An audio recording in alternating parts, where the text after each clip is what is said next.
Hello there and welcome to another one of these Lexical Lab 1-minute English videos. If you like this video, make sure you subscribe to our YouTube channel and check out our website www.lexicallab.com to find out more about our online courses.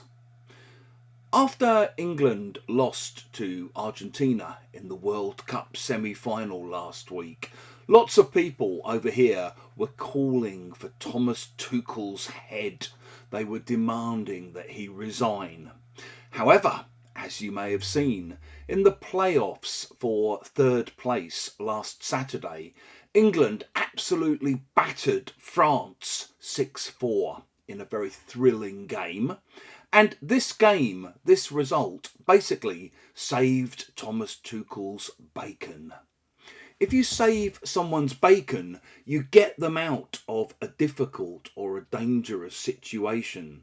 So maybe if you're in debt and someone lends you some money to tide you over, you might say to them, "Oh, thanks so much for lending me this. You've really saved my bacon."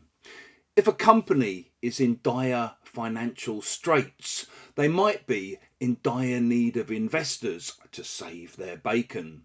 And you also do hear it used in footballing terms.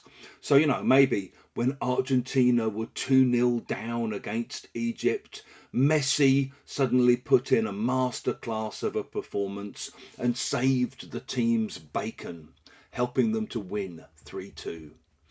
If you've enjoyed this video, please do click the like button. Please share it on social media with your friends, your students, your colleagues, and in the comments section below. We'd love to see examples of how you might use save someone's bacon.